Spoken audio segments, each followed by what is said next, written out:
Hello, my dear friends. Today I want to share something very personal and honest with you. It's my story, a simple story that many of you might relate to. The title of my story is From Silent to Fluent, My Alone Time English Practice. This story is not about some magic trick or quick formula to learn English. It's about how I, a simple girl living in the United States, practiced English alone and moved from silence to fluency, step by step, mistake by mistake, and with so much emotion. Please remember, my story is not complicated. It's a story from my heart, and I'm sharing it in simple English so that every reader, no matter if you're a beginner or intermediate, can understand it easily. I didn't go to a fancy class. I didn't have a personal tutor. I didn't even have friends who practiced English with me. I had only myself, my mobile phone, and my desire to speak fluently. I was silent for a long time, but I didn't give up. I stayed with English like it was my best friend, and that changed my life. So now I'm going to take you into my world and show you how I became confident in speaking English just by spending time alone. I hope you feel connected, and maybe, just maybe, you'll find your own story inside mine. Hi, my name is Emily. I'm 24 years old, and I live in a small town in Ohio, United States. My family came from Mexico when I was very young, so my first language is Spanish. But because I grew up in the U.S., I had to face English every day, at school, at the grocery store, even at the doctor's office. Still, I was always shy. I understood English. Yes, I could read and write English, but when it came to speaking, I froze.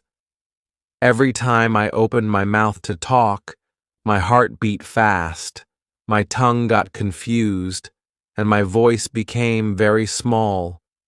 I didn't have many friends in school because I was afraid of speaking.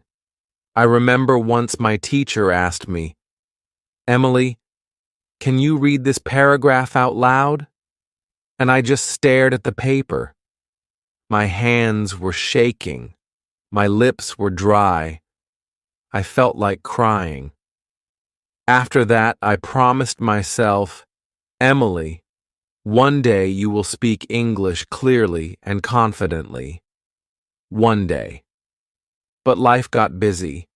After school, I worked at a coffee shop near my home. Customers came every day asking for lattes, cappuccinos, muffins, and I only used one word, okay? I smiled, nodded, said okay or sure, and that was it. I felt so small, like I was hiding behind simple words. So I decided to change that. I told myself, if I can't practice English with people, then I will practice alone. And that's how everything began. It started one evening. I was home alone, tired after work, and I opened my voice recorder on my phone. I just said, "Hi, my name is Emily." Then I played it back. My voice sounded so soft, so unsure, but it was mine. I felt something strange. Not shame, not fear, just possibility. From that day, every night before sleeping, I recorded myself. I talked about my day. I talked about my feelings. Sometimes I said things like, "Today I made a mistake at work. I gave the wrong order. I felt nervous." Or, "I like the rain. It makes me feel calm." No one was listening. It was just me and my phone, but I was speaking, and every day I spoke a little more. One day, I looked in the mirror and said, "Emily, how was your day today?" And I answered in English. I know it sounds silly, but talking to myself became my daily practice. I did it while brushing my teeth, while cooking, while walking to work. I asked questions like, "What do you want to eat? How do you feel? What's your dream?" And I answered everything in English. I also started watching short English videos on YouTube, cooking shows, small vlogs, podcasts with subtitles. I would pause the video and repeat what the person said. I would copy their pronunciation. I didn't understand everything, but I didn't care. I was falling in love with English. After a few months, I noticed something. When a customer came into the coffee shop and said, "Hey, how's your day?" I didn't just say, "Okay." I said, "It's going well, thanks. How about you?" That small sentence felt like a big victory, and I kept going. I started journaling in English. Every night before bed, I wrote 2 paragraphs about my day. I didn't worry about grammar. I didn't check for mistakes. I just wrote from my heart. I remember one entry that said, "I feel proud today." I talked to a customer without fear. I said, "Would you like your coffee hot or iced?" And he smiled. I smiled too. My confidence grew, slowly but strongly. Speaking English became part of my alone time, just like brushing my hair or listening to music. Sometimes I laughed at myself. I made silly mistakes. Once I said, "I'm very boring," when I meant, "I'm very bored." I laughed so much later. But these mistakes were my teachers. I didn't feel bad anymore. I felt alive. Then, one evening, I got a surprise. My younger cousin Sarah, who lives in Texas, called me and said, "Emily, your English sounds really good. Are you taking classes?" I smiled and said, "No, I just talk to myself every day." She was shocked. "Alone?" she asked. "Yes," I said. "Alone but not lonely." English became my friend. That moment, I knew I had changed. Now it's been over a year since I started my alone time practice. I'm not perfect. I still forget words. I still pause to think. But I don't run away anymore. I don't hide. I speak. I ask questions. I join conversations. I even started helping other girls like me, shy, scared, but full of dreams. And that's why I'm sharing my story with you. You don't need a partner. You don't need a teacher. All you need is time, honesty, and the will to speak. Start by talking to yourself. Use your phone. Use your mirror. Use your heart. It's okay if you sound unsure. It's okay if you feel awkward. What matters is that you try again and again. A few weeks later, I felt a new spark inside me. After sharing my recording with Sarah, I realized I wanted a bigger challenge and real listeners, not just my phone. So, one Saturday morning, I opened my laptop and searched Free English Conversation Group United States. My heart pounded as I clicked on a local meetup for language exchange in Columbus, about 2 hours from my small town. I remember driving there, gripping my steering wheel, rehearsing a greeting over and over. "Hi, I'm Emily. Nice to meet you." When I arrived at the cozy coffee shop that hosted the group, I saw circles of people laughing and chatting. My stomach twisted. For an instant, I thought about turning back, but then I remembered every night spent talking to myself, every mistake that became a lesson. I breathed deeply and walked in. A kind woman spotted me and waved. "You must be Emily. Welcome," she said, handing me a name tag. I slipped it on and joined a circle. When it was my turn, I stood, smiled shakily, and said, "Hello, my dear friends. I'm Emily, and I've been practicing English alone for a year. Today, I want to meet real friends." Everyone clapped and cheered. My cheeks warmed, but I felt proud. We paired up and chatted in 5-minute segments. My first partner, Daniel, asked me about my job. I said, "I work at a coffee shop. I love making lattes." Then I asked him, "What do you do?" And he shared his story. For once, I felt the joy of real back-and-forth conversation, the pauses, the laughter, the mutual understanding. After the group, someone suggested I join their Facebook page for weekly online meetups. I did. Soon I was talking to people from New York, California, even Canada. Sometimes the Wi-Fi was bad and voices cut in and out, but that only made it more real. I learned to ask, "Could you repeat that?" And, "I'm sorry, I didn't catch that." Those phrases became my allies. Back home, I kept my nightly recordings, but now I reviewed them differently. I would listen for expressions I had learned at the meetup and in the online group, and I'd practice them until they felt natural. One evening, I played back a recording of myself saying, "I'm looking forward to our next conversation." My voice sounded confident. I smiled at the speaker on my phone. Spring turned into summer, and I decided to volunteer at my local library's English Conversation Corner every Wednesday afternoon. I set up tables, printed picture cards, and greeted learners with, "Good afternoon. Let's talk about our favorite movies." At first, I worried I'd sound like a teacher, but I reminded myself, I'm just here to chat. We talked about summer plans and ice cream flavors. I felt happy others found their words the same way I once searched for mine.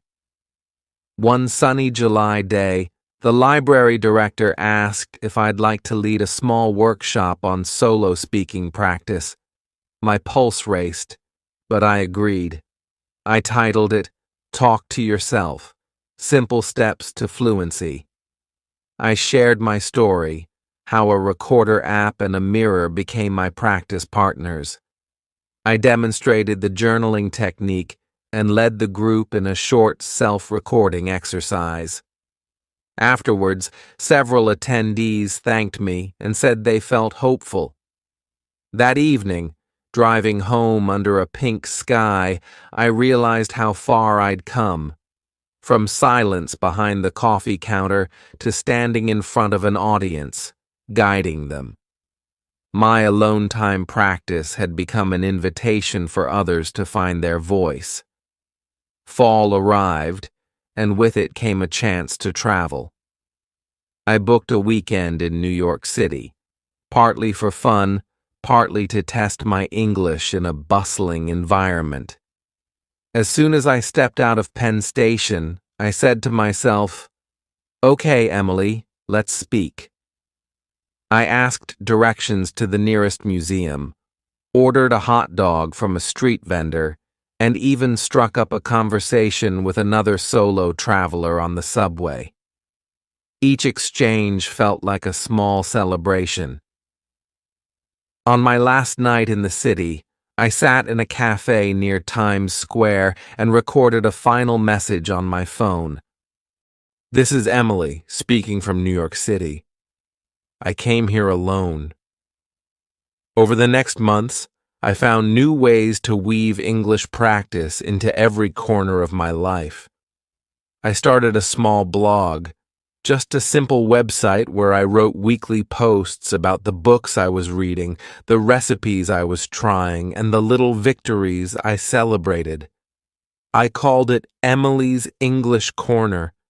At first, I worried my writing would be too simple or full of mistakes, but I remembered how I celebrated every spoken sentence, no matter how imperfect. So I celebrated every written post, too. I invited readers to leave comments, and soon I was replying to questions like, "How do you practice pronunciation?" Or, "What if I feel too shy to record myself?" Each reply reminded me that I was no longer alone in my journey. I had a community cheering me on. When winter arrived, I challenged myself to read a short novel in English every month. I'd pick titles with simple language, sometimes a children's classic, sometimes a travel memoir. Each evening, wrapped in a blanket by my window, I read a chapter aloud. My recorder captured my voice as I stumbled over tricky words and then gradually smoothed out my rhythm.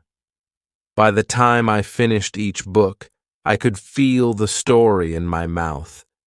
The characters' voices felt natural on my tongue.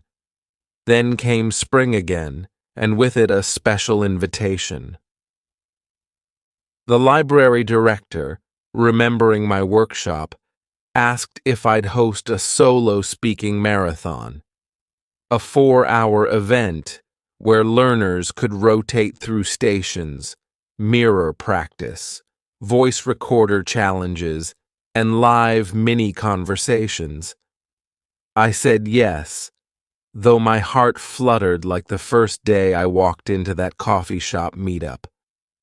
I spent weeks planning. I designed simple prompt cards.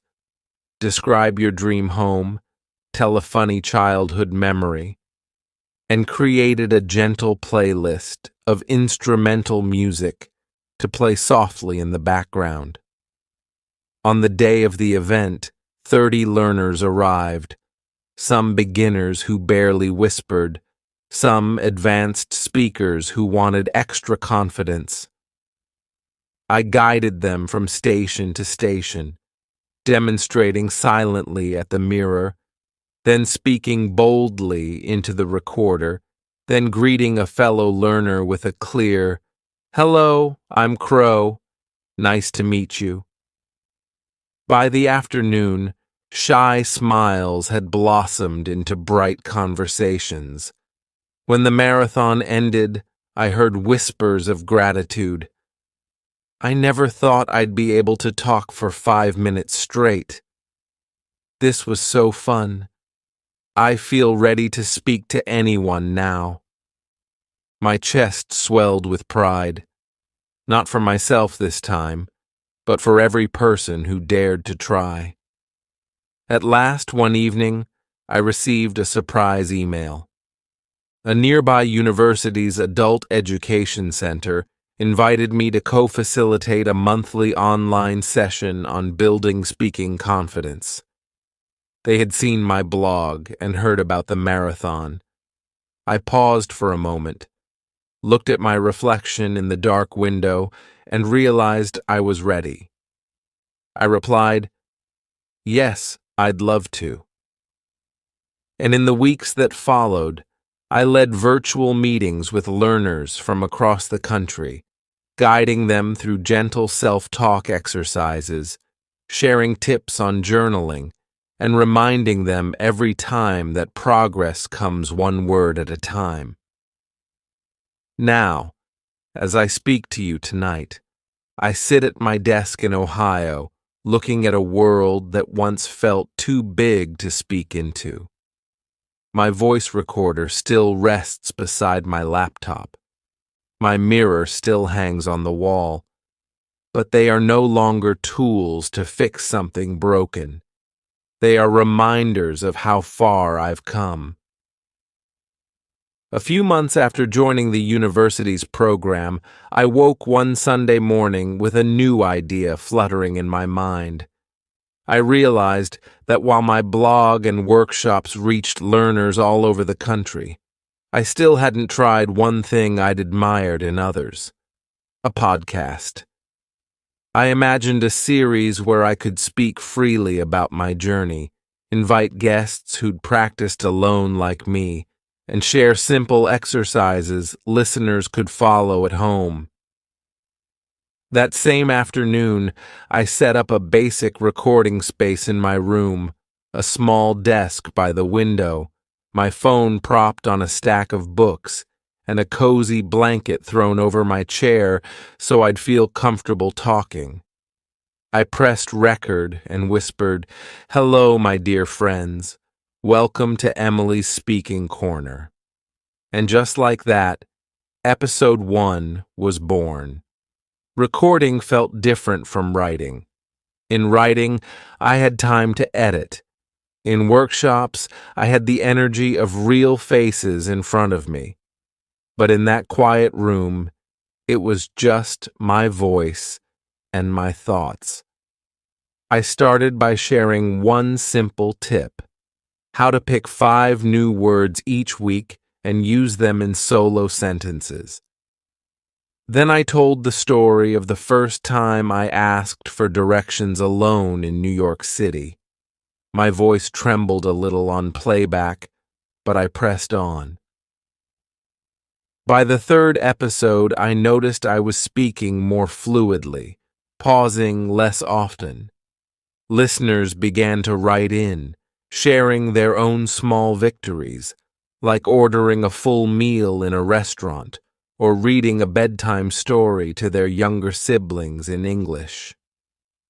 Encouraged by their messages, I decided to invite a guest to episode 5. Through the Facebook group I joined, I met Maria, a woman from California who had practiced speaking to herself in front of her closet mirror every morning before work. We recorded over Zoom, each in our own homes, and laughed as we compared mirror faces, silly grimaces we'd made while rehearsing questions like, "What would you do if you won $1 million?" Hearing Maria describe her own mistakes and triumphs reminded me that alone time practice, though private, creates a deep bond when shared. The feedback we received after that episode poured in. Learners said they felt seen and motivated to try these exercises themselves. By winter, the podcast had grown to more than 100 regular listeners. I began receiving invitations to speak on local radio stations and to contribute short articles to community newsletters. One snowy evening, I drove to a small AM station in Columbus. Under the dim studio lights, I sat across from the host and found myself talking almost effortlessly about the power of self-talk in language learning. When we signed off, the host smiled and said, "Emily, your voice is warm and genuine. You make people believe they can try this too." In that moment, I realized that the shy girl who once hid behind, "Okay," had truly found her strength. Spring returned again to Ohio, and with it came a surprise email. A producer from a national public radio program had listened to my podcast and wanted to feature me in a special on creative language learning. My heart fluttered as I prepared. I chose 3 anecdotes: the coffee shop recorder sessions, the solo speaking marathon at the library, and the first podcast collaboration with Maria. On the day of the interview, I spoke from the same mirror-lit corner where I'd begun my recordings. When the broadcast aired, I heard my story echoing across the dial, and I imagined listeners in small towns and big cities pressing play and feeling, perhaps a little less alone. With renewed confidence, I embarked on another project, writing a short ebook titled Whisper to Word, a guide to alone time English practice. I poured into it every exercise that had helped me: mirror prompts, voice recorder challenges, journal starters, and simple reflection questions. I wrote in a conversational tone, as if I were sitting across from the reader and passing them a warm mug of tea. When I finished, I uploaded it to my blog and announced it on the podcast. Within days, learners messaged saying, "Your exercises are so clear. I finally know how to start." My inbox overflowed with gratitude. As summer turned to fall, I found myself reflecting on how far this alone time practice had carried me, and how many lives it had touched. One crisp October evening, I received an unexpected message from a teacher in a rural high school in Montana. She discovered my ebook and used my mirror and recorder exercises with her students. She told me that her shyest learner, a boy named Jacob, had stood up at their school assembly and read a short speech in English without trembling. I felt tears well in my eyes. My simple methods, born in my quiet bedroom in Ohio, were helping young people find their voices across the country. That winter, I decided to develop an online course to bring these exercises to even more learners. I called it Solo Speaker Academy. It was just me on camera, sitting at my desk by the window, sharing the same mirror prompts, journaling starters, and recorder challenges I'd always used, but now packaged as short video lessons with downloadable practice sheets. I priced it affordably, even offering full scholarships to learners in need. Watching my first cohort work through the modules, submitting their practice recordings, cheering each other on in our private forum, reminded me of my own first hesitant whispers. And when one student posted, "I finally ordered coffee in English today," I felt that old spark of pride all over again. Spring arrived with another surprise, an invitation to speak at a TEDx event in Cleveland. Standing on that small stage under the bright lights, I introduced myself. "Hello, my dear friends. I'm Emily from Ohio, and I turned my alone time into my greatest conversation partner." I shared the story of my first timid recordings, the library marathon, the podcast, and the academy. The audience listened, and when I ended with, "Your voice deserves its spotlight," the room erupted in applause.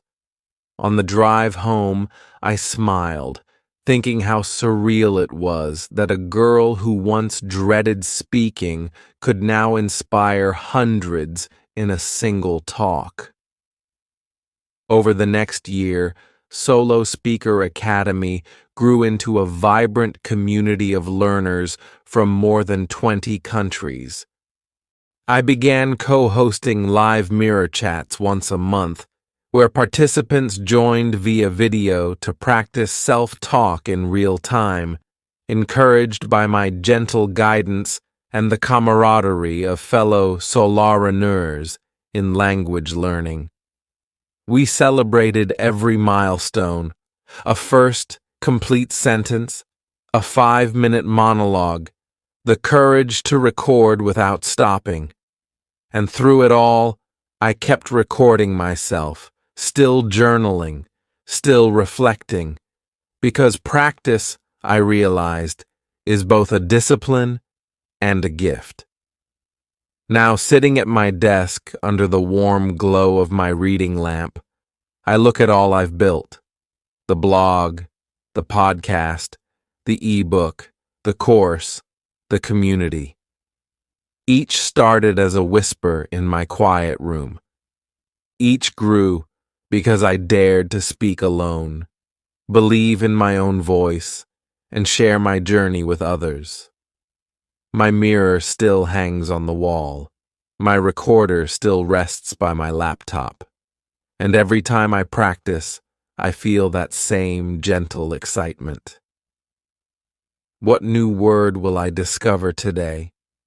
What shy learner might find hope in my story? To you, my dear friends, I send this message. Your alone time is not empty. It is a rehearsal for your brightest conversations. Embrace your silence as the canvas for self-expression. Let your voice emerge, one sentence at a time, until your story becomes a chorus that reaches far beyond your room. From silent beginnings to a voice that echoes across towns and countries. This is the power of choosing to speak, even when no one is listening. And from my heart in Ohio to yours, know that I believe in you, every single word of the way. Months later, I found myself waking each morning with a new sense of purpose. The Solo Speaker Academy community had grown so vibrant that I realized I wanted to bring our work beyond the screen. I began organizing small pop-up practice cafes in local coffee shops across Ohio and neighboring states. I'd arrive early, set up a little table with prompt cards and my recorder, and welcome anyone who wandered by with a gentle, "Hello, my dear friends. Care to try speaking with me today?" Some people peeked curiously. Many laughed nervously, but soon they took a prompt card. Describe your happiest memory. Share your favorite childhood game. And spoke into the recorder, their voices filling the cozy space with raw honesty. By the end of each cafe, shy smiles had warmed into laughter and applause, and I felt again that familiar thrill of watching someone step out of silence and into their own strength. Meanwhile, I started collaborating with local libraries beyond my hometown. In small mountain towns and lakeside communities, I led weekend retreats called Echoes of Confidence, where learners paired solo practice stations with outdoor walks. We'd speak our sentences aloud as we strolled by autumn leaves or under winter's pale light, letting our words travel freely in the open air. One crisp November afternoon beside a frozen lake, a woman named Leah leaned close and said, "Emily, I never thought I could share so much in English." She took my hand, and I saw in her eyes the same wonder I'd felt the day I first pressed record. Back at home, I began drafting a memoir, a deeper, more personal book that traced not just my methods, but the moments of fear, joy, and doubt that shaped me. I wrote about the lonely nights when I felt too small to speak, the shaky recordings that became bedrock confidence, and the faces, Daniel, Maria, Jacob, Leah, whose journeys entwined with mine. As I wrote, I often paused, spoke a sentence into my recorder, and then returned to my manuscript, carried by the rhythm of my own voice. When the final draft was ready, I held the printed pages in my hands and thought, this is more than a book. It's a mirror for every learner who has ever whispered their dreams. Spring arrived once more, and with it, the memoir's publication. On release day, I hosted a live online launch beyond my usual podcast, inviting voices from 25 countries. We lit candles, we shared stories, We recorded our first chapters aloud. And as we spoke, I realized that what began with a single girl talking to herself had blossomed into a chorus of hope echoing across continents. Now, as I look toward the horizon, I feel both humbled and exhilarated. I am planning a nonprofit initiative to bring alone time speaking pods into underserved communities, offering quiet booths with recorders and mirrors in community centers and shelters. I dream of training mentors who will guide learners through self-practice workshops in remote villages and urban neighborhoods alike. And every step of the way, I'll keep pressing record, because my own journey reminds me that growth happens one spoken word at a time. My dear friends, this story continues in each of you. The silence that once felt like an obstacle can become your greatest ally. Speak, record, listen, and speak again.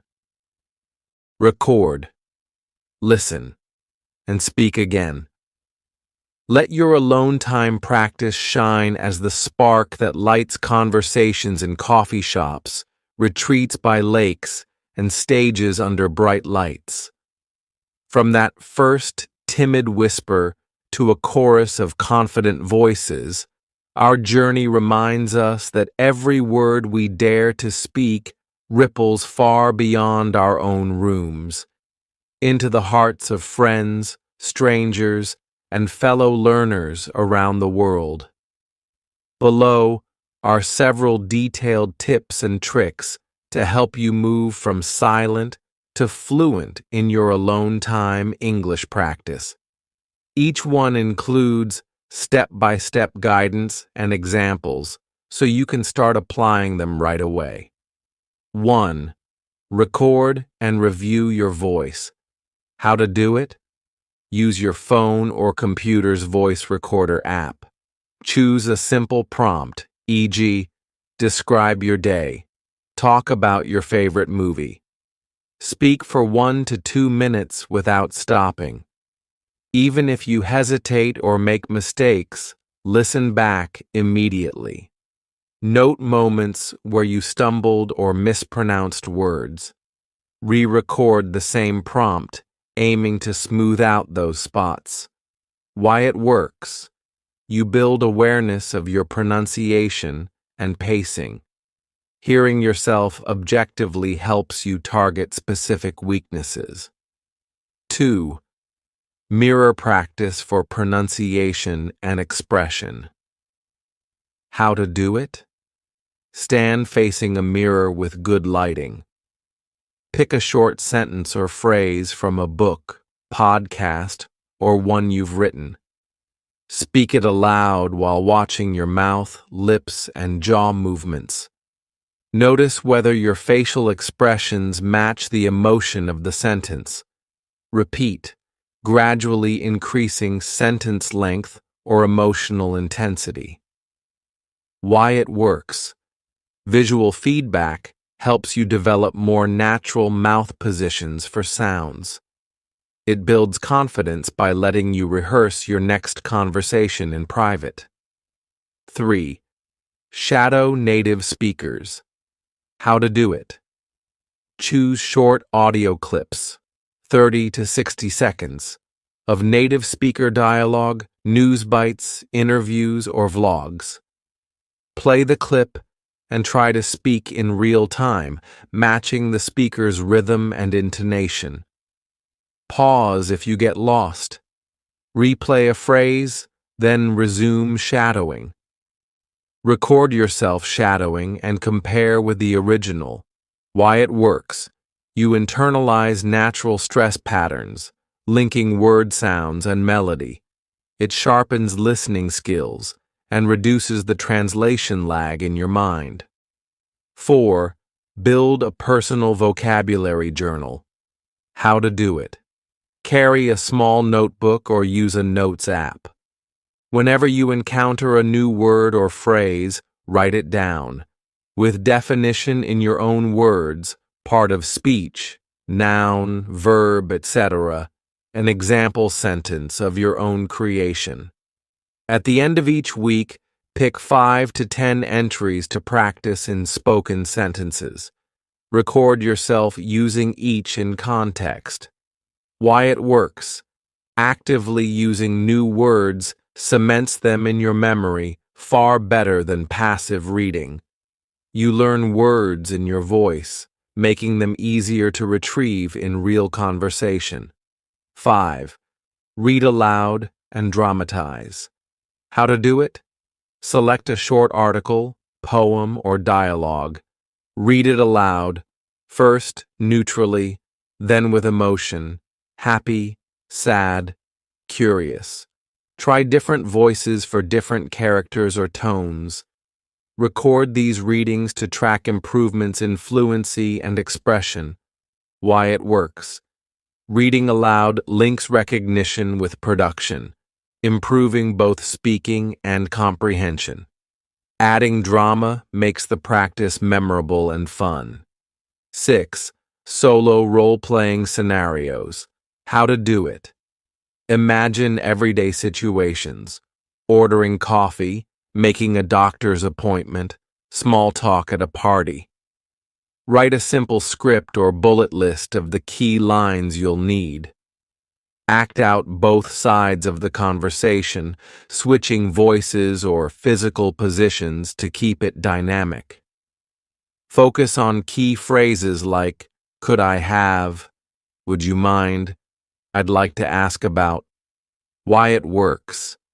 Simulates real social interactions, so you're more prepared when the moment arrives. Repetition of common structures builds automaticity, reducing hesitation. 7. Set smart speaking goals. How to do it. Specific. I will speak for 3 minutes on my weekend plans. Measurable. I will record and review my session. Achievable. Start with 1-minute monologues, then increase. Relevant. Choose topics you care about. Time-bound. By Friday night, I'll complete 3 recordings. Why it works. Keeps you accountable and shows clear progress. Breaks a big goal, become fluent, into manageable steps. 8. Reflect and adapt. How to do it. Keep a weekly log of your practice activities. What you did, how long, what felt easy or hard. At week's end, review the log, celebrate successes, and identify persistent challenges. Adjust next week's plan to focus on remaining trouble spots, e.g., certain sounds, transitions. Why it works. Ensures continuous improvement rather than repeating the same exercises. Builds a habit of self-assessment that professional speakers use. 9. Think in English with a thought diary. How to do it. Keep a small notebook or notes app titled Thought Diary. Throughout your day, pause for 30 seconds and mentally narrate what you're doing in English, e.g., I'm walking to the kitchen. I need to reply to that email. At night, write down 3 of your inner monologue sentences. Speak them aloud, first softly, then with full volume and expression. Why it works. Trains your brain to operate in English without translation. Builds the habit of framing everyday thoughts as spoken sentences. 10. Learn through songs and sing-alongs. How to do it? Pick a simple, catchy song you enjoy. Look up its lyrics. Listen once, following along silently. Play again and sing along, focusing on matching the singer's pronunciation and rhythm. Pause on tricky lines, replaying and repeating until you can sing them smoothly. Record your version and compare it to the original. Why it works. Music locks vocabulary and phrases into memory through melody. Singing forces you to stretch out and connect words, improving fluidity. 11.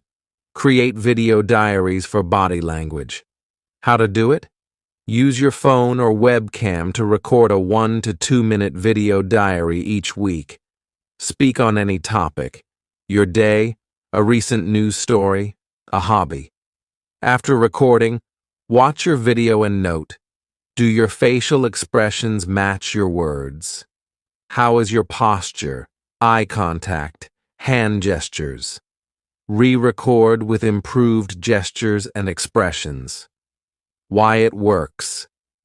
Integrates nonverbal communication, making your speech more natural.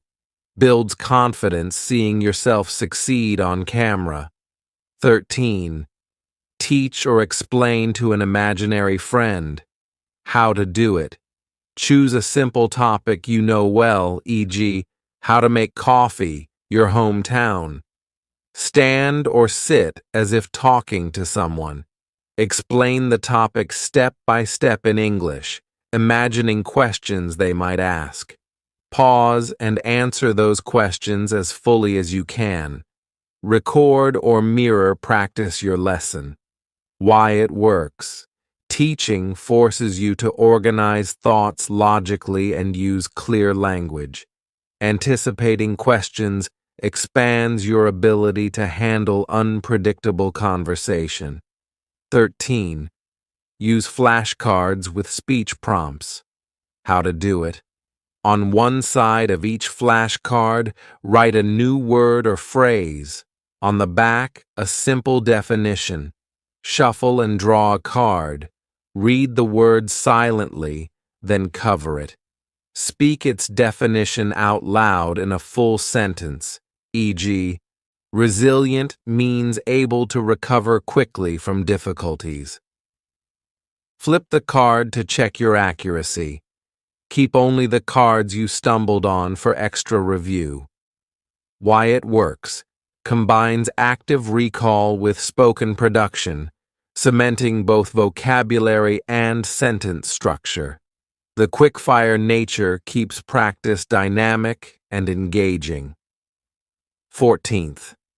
Improv storytelling with random prompts. How to do it. Collect 10 to 15 random images from magazines, online printouts, your photos. Shuffle and draw one image. Set a timer for 2 minutes. Improvise a short story inspired by the image. Describe the scene, characters, and action. Record or mirror practice your narration, then switch to a second image and repeat. Why it works. Trains you to think quickly in English and flexibly use vocabulary. Makes practice playful, reducing pressure around perfect speech. 15th. Master tongue twisters for clarity. How to do it. Choose one tongue twister, e.g., she sells seashells by the seashore. Say it slowly, focusing on each consonant cluster. Gradually increase speed while maintaining clarity. Record yourself at fast and slow paces. Listen for dropped sounds or slurred words. Why it works. Sharpens articulation and trains muscles for tricky English sounds. Builds confidence in challenging your pronunciation.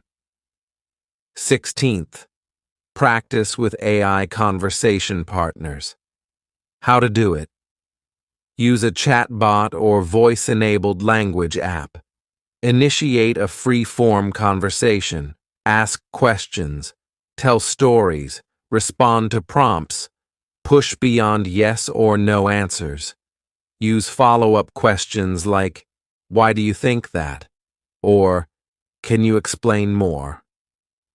Review the transcript or recording to identify new expressions and fixes. Why it works. Offers instant, judgment-free interaction whenever you have time. exposes you to varied language patterns and vocabulary.